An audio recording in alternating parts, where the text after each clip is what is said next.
একটা হাদিস মনে পড়ে গেল, আপনাদের উদ্দেশ্যে একটা হাদিস বলতে চাই। হাদিসটি অনেক শিক্ষণীয় একটা হাদিস। ফাতেমা রাদিয়াল্লাহু তাআলা আনহু এমন একজন ব্যক্তিত্ব ছিলেন, এমন একজন ব্যক্তি ছিলেন যে তার হাজবেন্ডের কাছে, তার স্বামীর কাছে কখনো কিছু আবদার করতেন না, কিছু চাইতেন না। একবার আলী রাদিয়াল্লাহু তাআলা আনহু বাসায় আসলেন। আসার পরে ফাতেমা রাদিয়াল্লাহু তাআলা আনহুকে বললেন, এ ফাতেমা, তুমি কখনো আমার কাছে কিছু আবদার করো না, কিছু চাও না, কারণটা কি? আজ কিছু একটা চাইবা, কিছু একটা আবদার করবা, ওই জিনিসটা তোমাকে এনে দিব, তুমি ওই জিনিসটা আমার কাছ থেকে নিবা। আর এমন একটা জিনিস আবদার করবা, এমন একটা জিনিস চাইবা, সেটা যেন খাবারের জিনিস হয়।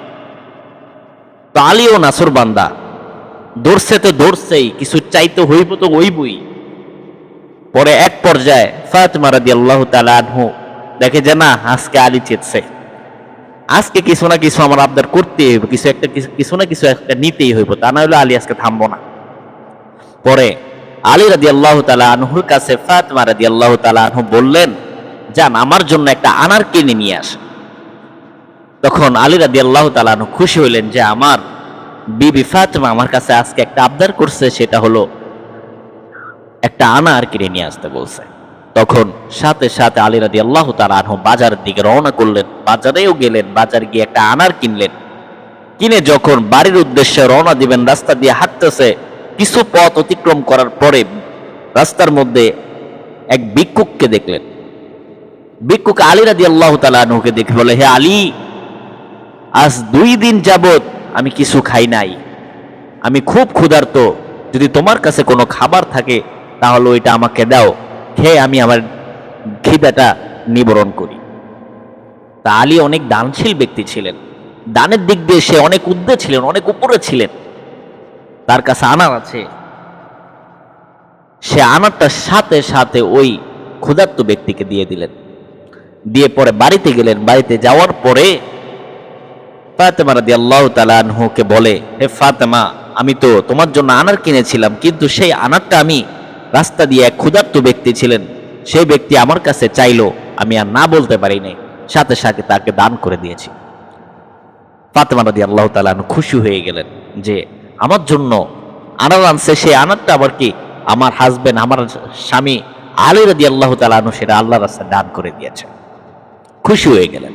আর আমাদের বিবিরা হইলে আল্লাহই জানেন কি হইতো, হয়তো এখানে হরতাল গন্ডগোল যা আছে সব হয়ে যেত, যা আমার জন্য তুমি আনার কিনে আনলা, তুমি হে আনার আরেকজনকে দান করে দাও। ব্যাপারটা কি এলো, দেখা যেতেছে মায়েরও দিতে পারে, অনেক কিছু কিছু বউ আছে যা বাইরে ধরে মায়ের। তো এক পর্যায়ে কথাবার্তা বলতে বলতে হঠাৎ আলী রাদিয়াল্লাহু তাআলা আনহুর বাসার দরজার মধ্যে একজনের টোক্কা দিলেন। আলী রাদিয়াল্লাহু তাআলা আনহু দরজা খুললেন। খোলার পর জিজ্ঞাসা করলেন, কে?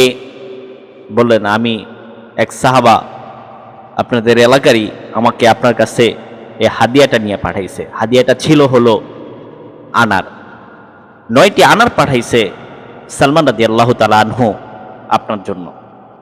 আলী রাদিয়াল্লাহু তাআলা আনহু বলে, 9টি আনার? না না, এটা 9টি আনার, সেটা আমার হতে পারে না, হয়তো দেখো অন্য কারো হলে হতে পারে, তুমি অন্যদিকে দেখো। আবারও বললেন, না না, এটা সালমান রাদিয়াল্লাহু তাআলা আপনার জন্য পাঠিয়েছে, এই যে আপনার জন্য আনার এনেন। আলী রাদিয়াল্লাহু তাআলা আনহু গ্রহণ করলেন না। কেন গ্রহণ করলেন না জানেন? সে বলে, কোরআনুল কারীমের মধ্যে আছে যে আল্লাহর রাস্তায় কোনো ব্যক্তি যদি 1 টাকা দান করে তাহলে আল্লাহ রাব্বুল আলামিন তাকে 10 গুণ বাড়ায়া দেয়। তাহলে আমি আল্লাহর রাস্তায় একটা আনার দান করেছি, আল্লাহ রাব্বুল আলামিন আমাকে দিলে 10টা আনার দিবে, কেন 9টা দিবে? এটা না, কোনোদিন এটা আমার হতে পারে না। তখন এই ইমান, এই মানে তাজাল্লি দেখে, এই মানে শক্তি দেখে, এই আল্লাহর উপরের রাস্তার বিশ্বাস দেখে সাথে সাথে যে সাহাবা আনার নিয়ে আসলেন, তার পকেটে আরেকটা আনার গুজিয়া রাখছিলেন। 10টা আনারে দিচ্ছেন, সে একটা গুজিয়া রাখছিলেন আলী রাদিয়াল্লাহু তাআলা আনহুকে পরীক্ষা করার জন্য। পরে 10টা আনার মিলায় যখন আলী রাদিয়াল্লাহু তাআলা আনহুকে দিলেন, তখন আলী রাদিয়াল্লাহু তাআলা আনহু বলেন, হ্যাঁ, এটা আমার আনার। এখন আমি বিশ্বাস করছি যে সালমান রাদিয়াল্লাহু তাআলা আনহু আমার জন্য 10টি আনার হাদিয়া পাঠাইছেন। তাহলে এখানে আরেকটা শিক্ষা অর্জন করলাম যে আল্লাহ রাব্বুল আলামিন এতটা মহান, এতটা দয়াশীল যে তার কোনো বান্দা যদি আল্লাহর রাস্তায় আল্লাহর রাস্তায় 1 টাকা দান করে আল্লাহ রাব্বুল আলামিন তাকে 10 গুণ বাড়ায়া 10 টাকা করে দেয়। এই জন্য আমরা বেশি বেশি দান করব, আল্লাহর রাস্তায় বেশি বেশি দান করব, মানুষকে সহযোগিতা করব। আজকাল আমরা দান করতে এতটাই অলস হয়ে গিয়েছি, যাকাত দিতে চাই না, জানে সদকা তাও দিতে চাই না। মসজিদ মাদ্রাসা, এক কথায় কোনো দিক দিয়ে দানের হাত আমাদের ছোট। আর আলী রাদিয়াল্লাহু তাআলা আনহু হাতটা অনেক বড় ছিলেন। আমাদের আল্লাহ রাব্বুল আলামিন বেশি বেশি দানশীল হওয়ার তৌফিক দান করুক।